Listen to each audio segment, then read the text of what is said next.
Hey, it's AZ with Fire Rescue Wellness Podcast. I hope you're having a great day and thanks for listening to the podcast. I'm honored today to introduce my friend, Annmarie Chizewski.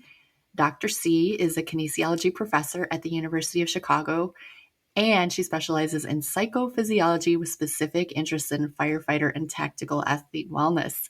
Annmarie is also a hands-on practitioner. She's a CSCS, and she is certified by USAW Weightlifting. So she uses her passion for unleashing human potential through innovative coaching and scientifically grounded techniques. And just as a side note, Annmarie, along with episode 97's guest, Dr. Brian Newman, were both presenters on 7-Minute Science. So in case you missed that, you're going to be sad, but also you're going to be happy because I'm going to put the link for the January 7-Minute Science in the show notes. Have a great day and thanks for listening. Thank you for joining me on the Fire Rescue Wellness Podcast. I'm your host, AZ. I find the research and resources and then provide the fire service with the so what, now what, to ensure the health and well-being of every member of our profession. Together, let's thrive.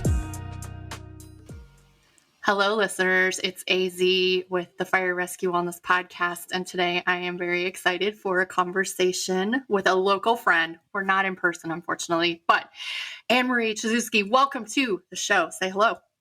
Hello. Thank you for having me. I'm excited to be here, excited to chat, all the good stuff. I know, and listeners, I don't know if you had participated in the most recent iteration of 7-Minute Science, but Dr. C was on there and kicked ass and took names. So if you didn't get a chance to register or see that, send me a message and I'll be a nice person. I'll send you the recording. How's that sound? I think that sounds good. All right. I'm going to get started with the 3 get to know you questions. Like, do you need to stretch out or anything, Annmarie? Like, do you feel like you should do some plyos or? I'm good. I just walked my dog, just showered, so I'm good. I moved today. I'm feeling fresh. Yeah. Had a good breakfast. We're ready to go. Fresh to death. Oh, you'll have to tell me offline where you moved and all that good stuff. Okay. All right. Yeah.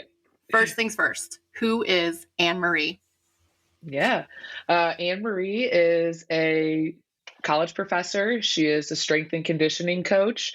She is a dog mom, and she is really passionate about movement and specifically using movement as medicine. I do research with tactical athletes, whether that be firefighters, police officers, ROTC, military, and I just have a passion for helping that population. Something that really stuck with me was I was observing a fire academy once, and they said, hey, civilians call on you guys on their worst day. You better make sure you're having your best day. And that really resonated with me. And that's kind of what got me into doing research with tactical populations. And then I am also a faculty member at University of Illinois, Chicago. I help with what's called experiential learning. So facilitating hands-on learning experiences for our students, whether that be internships, research projects, study abroad, all of that good stuff. And then, coach strength and conditioning in the city. So firm believer in practicing what you preach. And you can't tell people to be physically active if you yourself are not physically active. When you were talking about firefighters have to always have their best day, it reminds me of a quote. I'm just going to slaughter it, but I think it was Chicago fire chief, who knows, that said, when people call 911, they're expecting like a neurosurgeon, a plumber, whatever, like the top-notch people to show up. And we just don't have, we have to have all good days. We just have to. Yeah, agree. Yeah, and that's kind of what got me thinking, like, well, what are we as civilians who are calling these first responders on our worst day, what are we doing to make sure that they're having their best day? And the truth was we weren't doing a lot. And we are luckily, there are now researchers that are starting to see the value and the importance in it. And hey, if we invest in these populations, we're going to see healthier societies, healthier people, and just overall like better communities as well. So that's really what got me into this and what keeps me motivated. And I just have a lot of respect for tactical populations and all they sacrifice and do for us. So if I can give back in any way and use what I'm really good at, which is science and research and exercise and movement to help you guys, that's that's all I want to do. Yeah. Oh my God, preach it louder for the Yeah. people in the back. Right. A little bit louder. Yeah. A But little bit louder. Well, yeah. and I think fire departments are actually starting to listen. I Mm-hmm. keep saying, like, we're where we were 30 years ago with sport research. The good research is happening. The coaches just weren't listening, but I think it's starting to happen. And you're making a difference in that. So, lady, Yeah. what sets your soul on fire? Oh, God, I love helping people, and I love seeing people do things that they thought that they couldn't do, and then they do it and they're like, wow, like what else can I do? Right. And sometimes it's as simple as like lifting a heavier weight than they thought that they were going to lift, or even touching a barbell or whatever it may be. And then they realize, like, hey, I can do hard things outside of this and outside of this physical space. I can show up in other places in my life. I can be a better parent, be a better partner, be a better person because of this time that I invest in myself. So yeah, really just like helping people reach their like full potential, or just like tapping into their greatness, like realizing like there's only one of you in the world. So like focus on what you can do rather than what you can't do, right? There's so many things that if we let it consume us, it would be way too overwhelming. I can't do this every day. I can't do that. I can't do that. And it's like, okay, well, then what's the point? But if you look at it, whereas like, hey, this is what I can do. I can get 7,000 steps in a day. I can get in 3 workouts a week. I think that that's like the biggest thing that I want to teach people is focus on what you can do. And then all that other stuff that you can't do right now, eventually you're going to realize you can do it. You just don't believe in yourself yet. Yeah. It'll all fall in place eventually. But you know, Exactly. we're humans. We're impatient. We want everything now. So yeah. Especially like the society we live in, like everything's so instant. Even like text messages are instant. Social media, you have instant access to everything. Going through the drive-throughs is instant access to food, right? So it's like we live in this society where we're taught like you can get things done immediately, you can get it immediately, it should be done immediately, but we have lost like the value of the hard work and like the value of like the journey that gets you to there, which I think like that's the coolest part of it all, is seeing all that hard work that you can do, and seeing, hey, I've struggled, but I've gotten through it, rather than that like instant gratification of getting something. I think you value that journey a lot more than I would say the result, to be honest. Amen, sister. And then the final question, how are you changing the world? Yeah. Well, like my immediate impact, every day I get to teach like our future leaders. Our student population at UIC is pretty incredible. There are a lot of underrepresented minority first generation students. So we are really like advocates for them and making sure that they feel represented, and making feel that that they feel heard, and making sure that their experience is valid. And we might, as faculty, we might not have experienced that, but we also didn't live their previous 18 years, right? So I need to make sure that I'm mindful that, maybe they didn't have parents like I had growing up who were hounding me, you got to get all A's, you got to get all A's, or you got to do this. Like, so instead of just being like, oh, they're not motivated, or they're this or they're that, like figuring out the why and then fixing it so that that pattern doesn't keep continuing. So I would say that's like my like everyday impact. And then also like coaching strength and conditioning.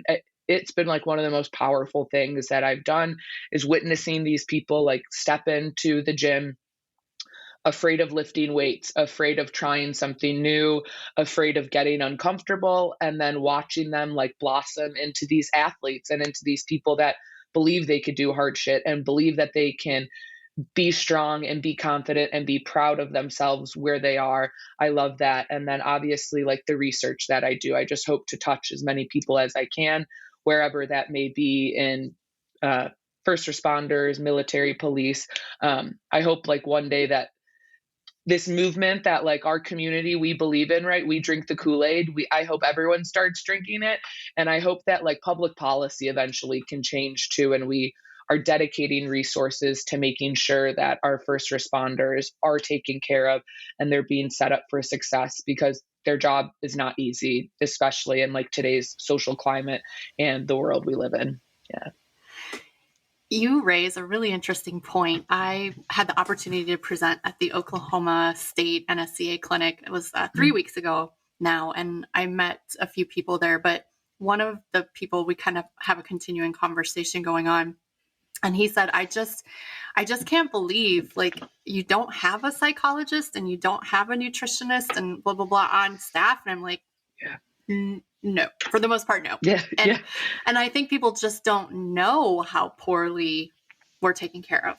Yeah, totally. And I think that, like, as, fitness professionals, as wellness professionals, we live in this bubble where, like, we know what's good. The average person doesn't, like, know the impact that exercise and nutrition and proper sleep can have, right? They think it's normal to wake up every day and feel pain and be sore and be stiff and be tired and feel worn out. And I think a lot of that is just like cultural norms and the society that we live in as well.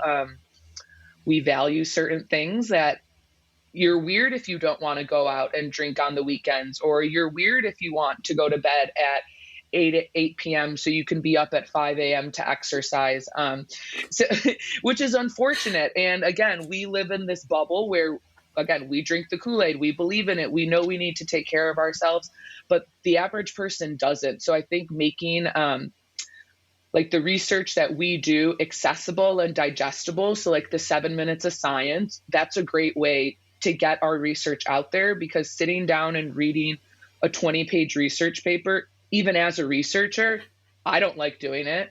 Like, I don't like doing it because you usually have to read it at least a couple times to fully understand it and digest it. So like the average person who is working, taking care of their family, has other things going on in their lives, they don't want to sit down and read this long article, right? And then have to sit there and reflect on it and think like, oh, how can I apply this to my life? Whereas if we made it more digestible and made it in a way where they have access to podcasts, we have things like the 7 minutes of science, I think that people will start to believe it and at least see like, oh, these people care about us. They're taking time to invest in us. Maybe I should at least listen to them. And it's kind of like turning an aircraft carrier. It's gonna eventually make that 90-degree turn, but it's gonna take a real long time. Yeah. And again, we're impatient, right?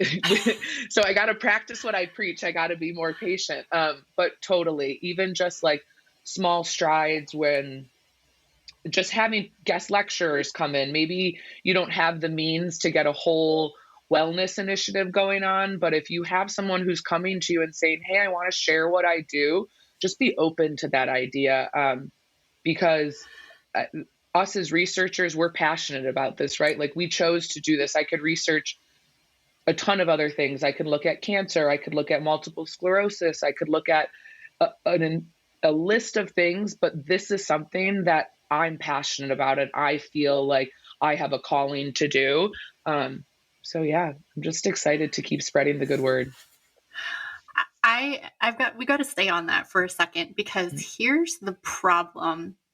When I go to conferences as an attendee, even if it is a PhD with the most niche like subject, and they're not a great speaker, I'm able to get something out of it. Mm-hmm. But it's so much work. But the firefighters, like, they're not going to pay attention unless it's entertaining, punchy.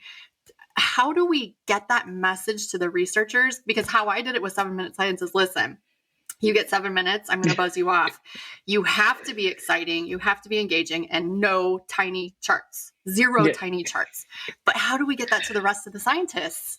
Yeah, it's a hard question, especially because we're stuck in our ways, and the way that we're evaluated is based on publications. It is based on, presentations at major conferences when they're wanting you to say these things. So I also think that part of it just has to come from like In academia, you're generally evaluated on your teaching, your research, and your service. So services like you're giving back to the communities, maybe things that, hey, I'm not getting a publication out of this, but I'm still sharing my research in a way that it is going to help other people.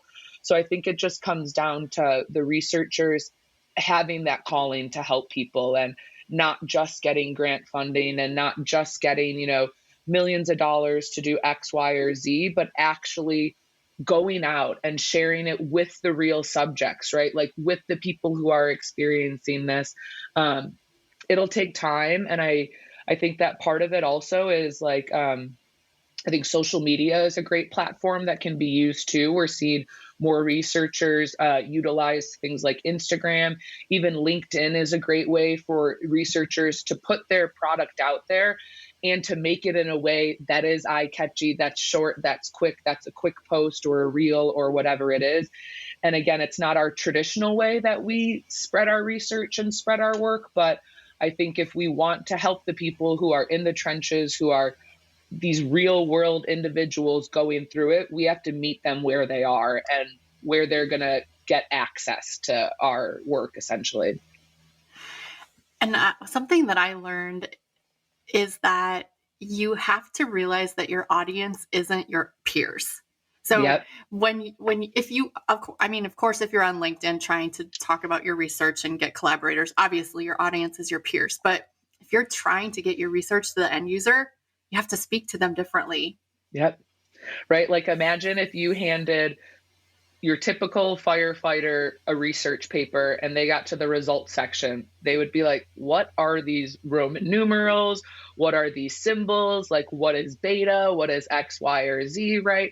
So it's great that we can do that, but are we making it digestible for people? Are we making it something that someone could look at this and say, oh, this is how I can apply it to my life? So good. Okay, you said something in your introduction about movement as medicine, and that is one of my favorite terms, but also sometimes I don't know how to best explain it to people because they're like, what? So give me your take on movement as medicine. Yeah. I actually just went to the CrossFit for Health Summit, and it was incredible to hear PhDs, MDs who are seeing that our healthcare system is broken. Our healthcare system is very reactive, meaning you come to people when you're already sick. I go to my doctor when I'm experiencing illness or ailments, and they typically automatically prescribe a pharmaceutical treatment, which ends up costing both the nation and the user a ton of money. Whereas if we educated our doctors and our physicians more than just a day or two in medical school on, hey, this is the power of exercise. And like the proof is in the pudding. It's been studied across multiple age ranges, genders, races, whatever, socioeconomic status. It's been studied, and like, it's a superpower, this movement and exercise, right? So I just think that we need to kind of change, and it's not going to be easy. It's going to be hard, right? Our healthcare system prioritizes making money over patient care, which is super unfortunate. Whereas if maybe we looked at someone comes to and maybe they are pre-diabetic, and instead of automatically prescribing like Ozempic or a weight loss drug, what if we ask them questions? Are you exercising? What does your sleep look like? What does your nutrition look like?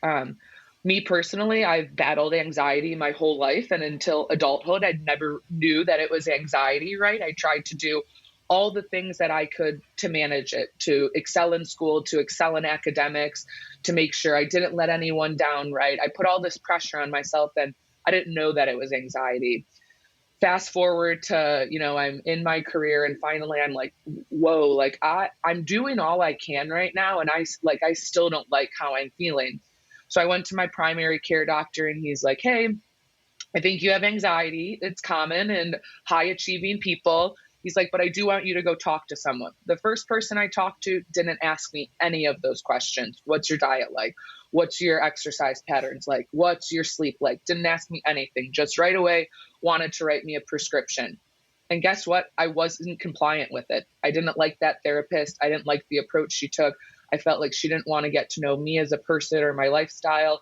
So then I went to another one, and I initially felt connected with her because she right away asked those questions. And she explained it like, hey, you're doing all those things that I would prescribe to you initially, but maybe we do need a medication. Maybe we do need something. So I think that also being an advocate for yourself is important too, right? Like, I could have very easily just listened to that first doctor and been like, okay, like I just need a pill to fix me. That's it. But I'm like, no, I'm still working on fixing myself by exercising, by watching my nutrition, by prioritizing my sleep. But maybe I do need a little extra help, and that's okay too. But not just saying, hey, this pill is what's going to fix me. This is it. This is this one size fits all that we could prescribe everyone, we could give to everyone, and then their problems are going to go away. And it's like, well, that's not true, right? Because there are other things that are probably helping you manage your condition. So yeah, that's kind of my take on movement as medicine. I just think that it has been shown to not only help us physically, but it's been shown to help with anxiety, depression, and then even more research is coming out in terms of like cognitive functioning. So exercise helps individuals who have Alzheimer's and dementia, and it helps slow the progression of that. Movement and exercise can help children with ADHD, right? We have an Adderall shortage in our country right now. And maybe instead of prescribing Adderall initially, we took a look at those individuals' lives and said, hey, where can I get a little more activity and where can I get a little more movement in? And maybe it doesn't take away their need for that medication, but maybe the dosage is different. Their dependency on it becomes different. So that's kind of my like vision of movement as medicine. I would love to see education change, I think, is like the biggest thing, and providing our healthcare providers and practitioners with the tools. And if we can't give them essentially like the tools to prescribe exercise in an efficient manner, give them the resources, tell them that it's okay to, refer someone to a gym, to refer someone to a nutritionist, and then making that stuff accessible via health insurance as well, I think is a big thing. And luckily we're starting to see like some of that happen, that certain insurances are covering gym expenses, registered dietitians, but you have to have that insurance, right? You have to have some of the best insurance to then get access to it. And then we fall into this cycle, well, the like marginalized, lower socioeconomic individuals who don't have access to that good healthcare are just in this cycle of like poor health. I cannot remember who it was. It might have been my friend Katie Dabrowski, who was a previous guest, but she's a big fan of the movement as medicine kind of movement, if you will. And I think it was her that said, our coaches and trainers have so much more access to these, if we'll just call them patients, even though they're not my patient when I'm working with them. And so we really have a lot of power to intervene. When is the last time, if you're a coach or trainer out there, when is the last time you grabbed a blood pressure or pulse on your client? When is the last time you talked to them about your sleep? We have so much impact that sometimes I think we don't take advantage of. Yeah. And they trust you, right? That client has showed up for an hour, has taken an hour out of their day to listen to what you're saying. So they trust you. The trust is there, which I think we don't get a lot with our doctors, right? They are stretched so thin. Like, how often are you sitting in a waiting room for the bulk of your appointment? And then you go and you sit in the room and you see your doctor for 15 minutes and that's it. And that's no fault to the doctor, right? Because that's how the healthcare system's set up. They have to get a certain number of patients in per day. They have these things that they have to meet. Whereas us as trainers and coaches, we get them generally for an entire hour. And you can learn a lot about that person in an hour if you just listen and if you ask questions and you truly care about them outside of the hour that you spend with them, right? I always tell my clients, like, I love that you guys show up. I love that you guys do this. But what I love even more is when I see, like, you went to a concert with your kids this weekend and you were able to walk around with your kids all weekend long and you felt good about it. Or you went to Italy with your partner and you were able to hike mountains and ride bikes and play tennis. Because guess what? The average person can't do that. The average person isn't putting in that hour that we get with them to then affect the other 23 hours of their day. First line of defense, coaches and trainers. Yeah. Absolutely. Yeah. Well, if we can, I want to Hmm. dig in to your PhD research. That was at University of Illinois, right? Yep, Urbana-Champaign, good old ILL. Yeah. Okay. And then you did some work with the Fire Service Institute as well. Am I correct on that? Yeah, yeah, All right. absolutely. The mic is yours, lady, because I want to hear all about how you got there Yeah. and what you did. Yeah, so originally I was your typical kinesiology student, thought I wanted to go into physical therapy. My older sister studied kinesiology. That was the track that she was taking. Our dad actually broke his neck when he was younger, and through physical therapy and the Rehab Institute of Chicago, he regained like all function. He walks with a limp right now. That's really like the only way that you would know anything happened, and most people don't even notice it. So originally thought I wanted to do that, was dead set on that. And then in your typical like freshman year seminar where all the faculty come and talk about what they do, I met Dr. P, Dr. Steve Petrozello, and he ran the exercise psychophysiology lab.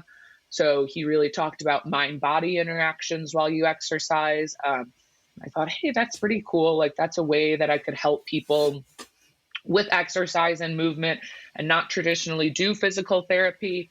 I still kind of had my like heart set on doing physical therapy, but you were able to do research in his lab for course credit. And I was like, well, that's pretty cool. Like, I don't have to sit in a classroom. I get to actually like be out and do things that we're learning about. Like, awesome. So signed up for that.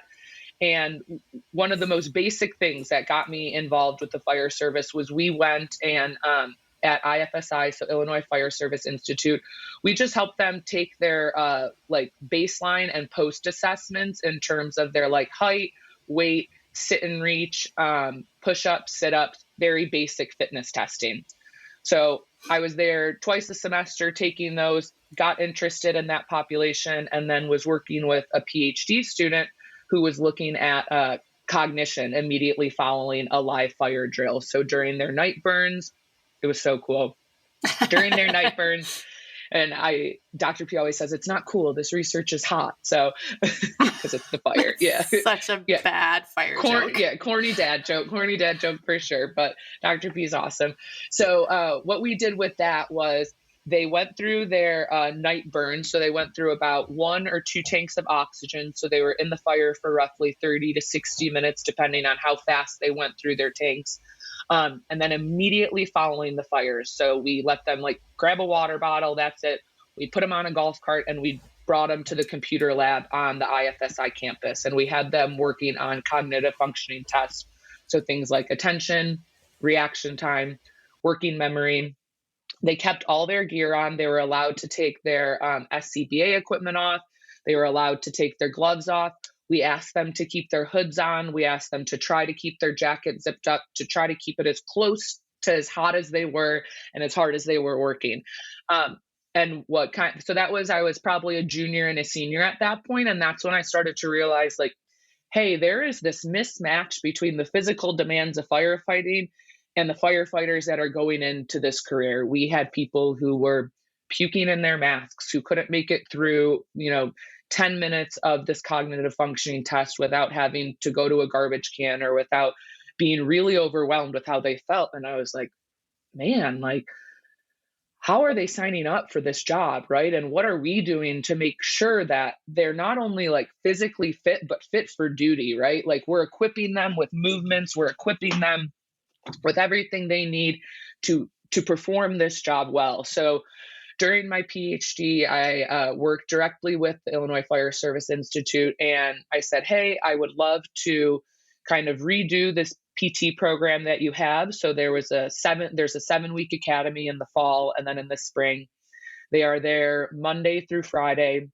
Their days start at 6 a.m. with an hour of PT, and they typically are on the fire ground until 6 p.m. So I was there every day, Monday through Friday, helping them with this PT program. We took it from like a very traditional military-ish program, a lot of distance running, longer distance running, body weight exercises, push-ups, sit-ups, and we really turned it into like a high-intensity functional training program. So movements they would see on the fire ground, using equipment that they might have around the firehouse, right? Because we know not a lot of people have access to the most beautiful high-tech gyms. Would I love to have turf in every fire department? Yeah. Would I love for you guys to have sleds? And we just know that's not it. So we used what we had, and we essentially looked at fitness at week 1 of the academy, week 4 of the academy, and week 7, so the final week. We also assessed their firefighting ability, which we kind of did a modified CPAT test. So the CPAT, just feasibly for our group, we had roughly like 40 cadets that we had to get through fitness training in an hour a day. Yeah. So there was no way we were running all of them through that. So we did a simulated fire ground drill. We had forcible entry, which we used the Kaiser sled for. We had a search station, which essentially was like an old shipping container maze that they had to crawl through. They then had victim drag, where they had to advance like a victim 100 yards. They had a charged hose advance, an equipment carry, and a ladder raise. And essentially what we did was we timed each station, and then we had their overall time as well. So then we were able to really look at, okay, so we had these fitness measures, we had their performance measures on their firefighting ability. Now, what is this relationship? And essentially what we saw is you needed every aspect of fitness to be a firefighter, which no surprise there, right? You needed to have good cardiovascular endurance. You needed to have muscular endurance. You needed to have power. You needed to have flexibility. So no surprise there. What we saw was the biggest predictors of that performance on the fire ground was their cardiovascular endurance, and then followed by their muscular endurance as well. So that was awesome to see that relationship and to be able to really quantify it and show people like, hey, look, for forcible entry, you need to be powerful. For search, you need to be flexible. For everything, you need to have good cardiovascular endurance. Like, we can't cheat our fitness, essentially, is what we wanted to show these firefighters. And then we also wanted to see like, hey, this functional training program, is it effective in increasing fitness? Because if it's not, like, okay, we'll go back to the old program. But what we found was that this sort of high intensity functional training was effective, if not more effective than traditional means. And I think a big piece to take out of that was we saw great gains in their cardiovascular endurance. The longest we had them run was 1 day a week for 20 to 30 minutes. Everything else was like high intensity, interval styling, pushing, pulling, crawling, things like that. So that notion that, oh, I have to run or I have to get on a bike to be cardiovascularly fit, that's not necessarily true, right? We can train that in other ways as well. So we published both of those results. And then right now we're in the process. We also wanted to look at, was there anything in their personality that predicted how they were going to perform on both fireground activities and just physical fitness? We set out to look at extroversion, and then also, and I guess I should say why we wanted to look at extroversion. Typically, extroverts crave additional activity. We whether that be music, interaction with people, movement, whatever it is. So we thought, hey, maybe this would predict it. We didn't see anything so much with extroversion, but a measure that we did find a relationship with was preference for and tolerance of exercise intensity. So essentially you could give firefighters, I think that gyms should be using this measure to make the most effective programs for their clients, but it essentially measures how hard you like to exercise and then how you can tolerate that as well, right? So people might like the idea of, hey, I like to work really hard, but then when we ask you well, when exercise gets hard, do you tend to stop, or do you think of it as I should keep going, I should keep pushing? And that preference for and tolerance of exercise intensity was not only a predictor of firefighting ability, but we also saw it as a predictor of that physical fitness, which was, so when we looked at it, it looked like initially there was this direct relationship between preference for and tolerance of exercise intensity and firefighting ability. But then when we explored it a little more, what it was actually was that preference for was impacting their physical fitness, which then their physical fitness was impacting their firefighting ability. So I think this is also a useful tool that, hey, maybe I don't have the means to run all of my firefighters through fitness testing or through these things. There are things within our personalities that can predict our fitness and can predict our likelihood of being physically active. So this could be like a great tool that, hey, maybe you give out once a year at a fire department and you see like, oh, these are the people that might be at risk, right? These are the people that are noting, hey, I don't enjoy exercise. I don't enjoy working hard, whatever it may be. Chances are their fitness is probably going to be low then. And then chances are their performance on the fire ground are also going to be low then. So there are ways that we can not directly measure, fitness, but hey, at least giving us some things like these people might be at risk or might be more susceptible to physical inactivity. These are probably the people that we want to put in contact with peer support groups, or maybe just provide them with tools, provide them with education. Yeah. So super interesting. And I have a question about your research. Yeah. Did you compare or track body composition or BMI as one of your variables? We did. We didn't see much change in terms of that. We did see people move from, I forget what it was, but the reason why we believe we didn't see changes is when you think of like actual like changes in your body, it takes like 6 to 8 weeks for those to occur. It takes a long time. And I think that's why a lot of people get discouraged with physical activity. And we're not getting that instant gratification. I didn't lose 5 pounds in a week. Oh my gosh, like, why aren't we seeing that? And I also think it's important to just think about like the conditions that these people were operating in, really long hours. They didn't have access to like a traditional kitchen or a traditional, they're a traditional home environment. They were staying in hotels or in dorms. So their nutrition probably wasn't as great as it should have been, which is unfortunate. It's just something, the nature of the academy, we can't control that. We tried to provide them with at least some like tools of like, hey, this is what a healthy plate will look like. We'd see some people coming in like drinking 5-hour energy drinks before night burns. And we'd be like, hey, you probably shouldn't do that. Like your resting heart rate's at 120 and you're going to go into a fire right after this. So we did track BMI and we saw like very slight changes. I want to say that I'd have to go back and look at the data, but I wanted to say that we saw a shift from obese to overweight. So we had less people at week 7 reporting obese and more people reporting overweight, which some people would be like, well, that's not good. And it's like, well, they went from obese to overweight. So we'll take that in a 7-week span. Yeah. Take the wins. Exactly. Exactly. Yeah. So you're still working with the tactical population now, even though you've moved. And Yes. So tell me how your research has evolved. What are you looking at now? Yeah. So still continuing work with firefighters. So I'm working on that publication for the personality piece. And then I also have an IRB it's called Fire, Feelings Induced by Regular Exercise. And it will be just an online survey for firefighters in the US to look at self-reported physical activity levels. And then we also are looking at like affect, so mood, feeling. We also have a couple performance variables in there as well. So really just trying to look at this relationship. Hey, in this population, are we seeing what we see in other populations, that there is a relationship between physical activity levels and like emotional mental health as well.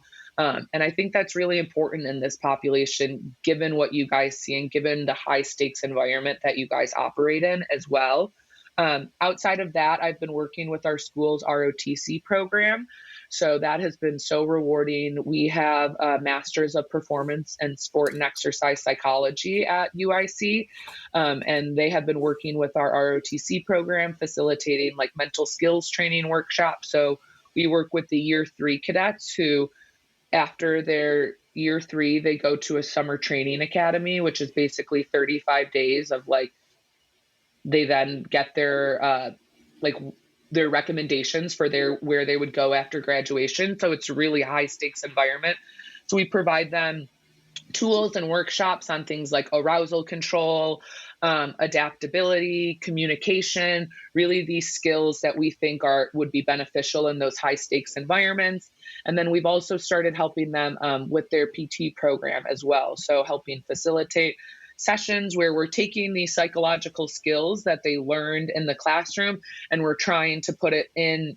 We can't completely, recreate summer training academy, but hey, we can at least put some stressors on your body through exercise and then show you how it changes your concentration, how it changes your adaptability, your communication, things like that. So yeah, super excited to continue to work with that.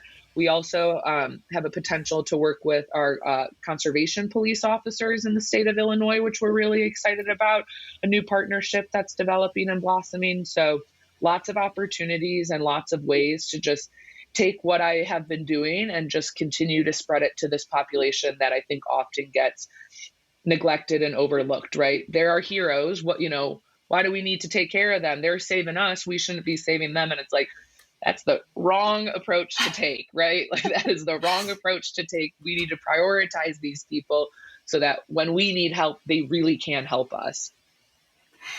And listeners, okay, Annmarie, I'm going to try to explain this and you are going to weigh in if I mess it up. So listeners, Annmarie mentioned an IRB, which is an institutional review board. And that is a committee. Is it a governing committee that takes a look at research and your research plans, so to speak, and makes sure that what you're doing is ethical and safe and et cetera, et cetera. How'd I do? Perfect. Yes, that's exactly what it is. Basically, the IRB outweighs like the pros and the cons of the research, the benefits and any like negative adverse things that would come out. And their goal is to protect these people that we are hoping to study, right? Like we want to benefit from it as researchers, right? We want to find out if our idea is right. But the most important thing is making sure that our subjects are protected and making sure our subjects feel comfortable and what we're doing is not going to do any harm to them or have more harm than good done to them, essentially. So I'm so proud I got like a B+ on that at least. No, so. you got like an A on that. Yeah. I got an A? Cool. Yeah. Well, we did a couple emails back and forth, and I did say I would love to ask you sort of your top 5 tips, but we don't have to make it 5. Just give me your sort of top tips for firefighter health and wellness from your perspective, from your lens. Yeah. Oof, that's a hard one. I would say wellness is overwhelming, right? Especially with social media, especially with everything that we see. Everyone's an influencer. Everyone has the best workout plan. Everyone knows the best nutrition things. And to be honest, most of it, they don't know anything. They know what works for them. They know what their body does. They know that. So I would say be cautious with what you're digesting and where you're getting your information from. And I would also say, like, there is no best fitness program. There is no best exercise. It's what you're going to do and what you're going to be consistent with. If walking is what you're going to be consistent with, I would rather have you walk than sit on a chair. Move more and sit less, I would say, right? The more movement, the better. We've seen that even really small doses of movement, so things like a 5-minute walk a day, there's a steep decline in all-cause mortality for people that get up and walk 5 minutes a day.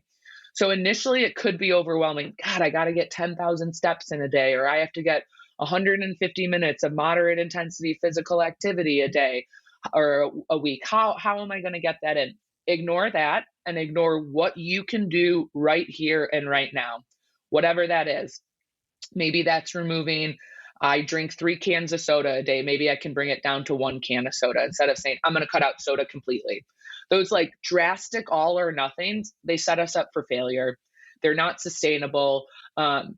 They make it seem like you're a failure if you don't achieve it. So really focus on, hey, what do I enjoy? Like, what do I enjoy doing and moving? That could be dance, that could be gardening, it could be walking your dog, it could be riding your bike, it could be playing pickleball. Do what you are going to enjoy first, right? Would I love to see you lifting weights 3 times a week? Absolutely. Would I love to see you doing high intensity training? Of course, there's benefits to it. But if you're going to hate it and you're going to leave each of those sessions not feeling good about what you just did, what's the point of doing it? You're not going to be consistent. You're not going to be steady. So the first thing is find what you enjoy. Be consistent. And when I say be consistent, I don't mean I have to show up 7 days a week. I mean, show up when you can and show up how you can on that day. Maybe you don't want to go to the gym, but you have the time. Simply just go to the gym. I don't care if you just walk on the treadmill when you go to the gym. That action of stepping into the gym, being consistent with this behavior is huge. And then you're going to see that, hey, this consistency, it brings other positive things in my life. When I show up for myself for that 5 minutes, that 10 minutes, that hour a day, I then am a better partner. I'm a better officer. I am a better leader. I'm just a better person because I took that time for myself as well. So find what you enjoy, find that consistency that's achievable for you. And yeah, move more and sit less. Like 5-minute walking breaks are huge. Or at the CrossFit for Health Summit, there was something, one of the researchers, she talked about snacking on exercise. Okay, you don't have an hour a day, great, but do you have 5 minutes where you could do burpees for 5 minutes and just get your heart rate up, get yourself elevated, and that high burst of energy, it helps with your cognitive functioning. It helps relieve stress almost immediately. And we see then we can perform better in other places of our lives as well. Annmarie and I are both going to go have an exercise snack after this because we've both been sitting for like almost an hour. Yeah. So I want to obviously talk about your dog, but I will ask you one more question. Okay. Is there any rabbit hole that you were hoping that we would hop down with our little bunny paws that we didn't make it to? Anything we missed? I mean, I could talk about exercise all day long, but I also I have been, it's like a superpower. I also, I don't think we talked about it a lot, but I do want to emphasize the value of strength training, and lifting weights and being able to move heavy things. So I read something recently, if you want to live a long life, get that aerobic exercise in, great. If you want to live a long, high quality life, meaning I can pick my 70-pound dog up who's 12 years old and put her in the car so she doesn't have to jump in there. I can lift my niece off the ground, or when I'm 80 years old, I'm going to be able to sit on the ground and play with my grandkids. Strength training is like the key to longevity. So if you're unsure of where to start with exercise, what that looks like, I would say explore strength training. And strength training doesn't necessarily have to be lifting weights. It could be Pilates, it could be yoga, it could be body weight exercises. So going back to that, finding what works for you. And then I think just something that, like, me as an individual, that I wish like I learned more and explored more about when I was in school is the value of nutrition. You cannot outwork a poor diet, right? You cannot. So making sure that you're setting up your home life and then your like station life to have access to healthy foods around you, to put the bad foods away, and to understand like the value of what you're putting in your body is the performance you're going to get. If I eat like crap, I'm going to perform like crap. But if I fuel myself really well, I hydrate well, I'm eating good quality things, my movements and my performance are going to follow as well.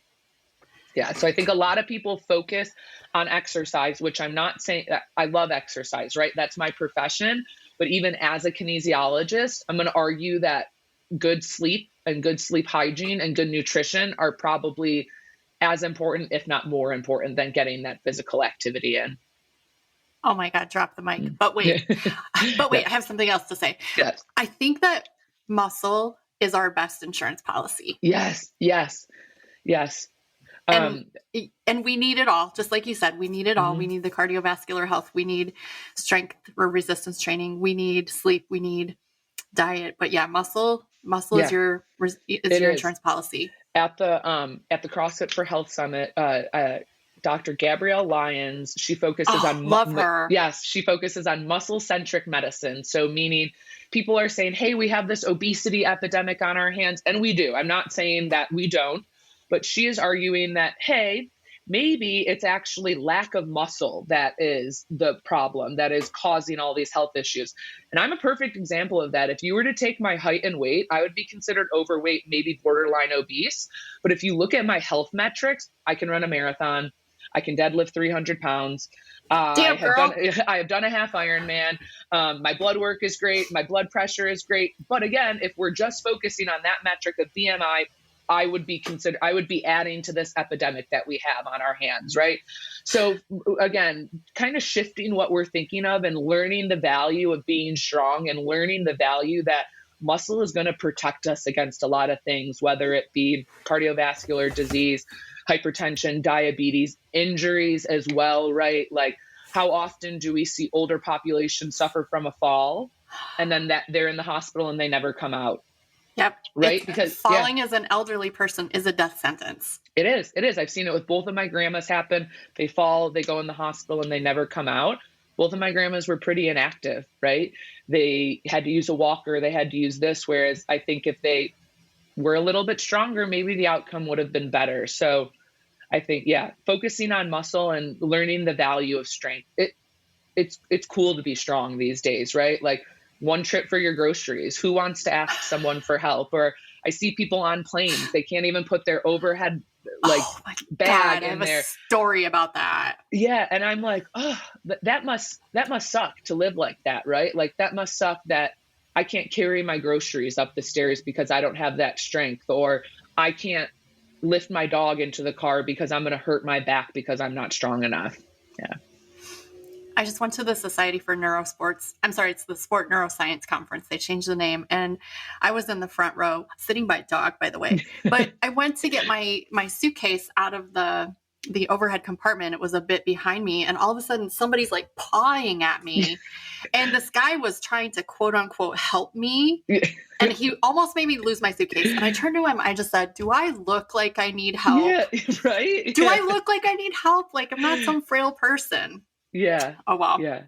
All right. Tell me, girl, about the 70-pound dog. I cannot wait to hear. And send me a picture. Yeah, she is awesome. Her name's Georgia. I got her when I was in grad school. She was 3.5 when I rescued her. She's going to be 12 in April. She is a pit bull. She is awesome. She's like the best dog in the world. She loves little kids. If we walk by a park and there's kids there, she kind of like stops and hopes that they pet her. Or if we walk by kids waiting for the school bus, she needs to get a pet from them. And she has been like my ride or die since I've had her now going on 8 years. And she's been with me through my master's, my PhD, my first job out of school, the pandemic, my first home, and she is awesome. And having a dog is a great way to be active, and it's a great way to give you purpose and to get your steps in a day. So if you have a dog and your dog's looking at you like it wants to go for a walk, go take it on a walk, because it's going to make that dog really happy and it's going to help you along the way too. But she is amazing. She loves peanut butter. She loves napping, and she loves going for walks, and she loves going for walks. We walked 3 miles this morning, but now it's time for her nap, time for her siesta. Yeah. You just described me. Loves napping, peanut butter. Wait, crunchy or creamy? She's a creamy girl. She really likes cheese. She really likes cheese too. So if you're a cheese fan, she can help you out with that. Yeah. Yeah. Does not like scrambled eggs, which is weird. Yeah. Right. All right. The relationship is over. I was enamored, and now it's over. Scrambled eggs have to be on the list. Exactly. All right. Well, listeners, don't forget, I don't have a dog, and there's nothing I love more in life than dogs. So if you live close to me, invite me over to walk your dog, because I need to have, fitness in my life. All right, Annmarie, this has been a conversation a long time in the making. I'm so grateful for your time, and I look forward to seeing you again sometime soon. Thank you for being on the show. Much. Yeah, thank you so much for having me. And if you're listening and that fire study sounded cool, or hot, I should say, add me on LinkedIn. We're going to be, as soon as that IRB comes through, we're going to be recruiting for firefighters in the US. So I would love to have you guys be a part of it. But thank you so much. Shameless plug right there. Absolutely. And we'll put your LinkedIn information words are so hard. LinkedIn information in the show notes. All right, let's drop the mic. AZ and Annmarie are officially out.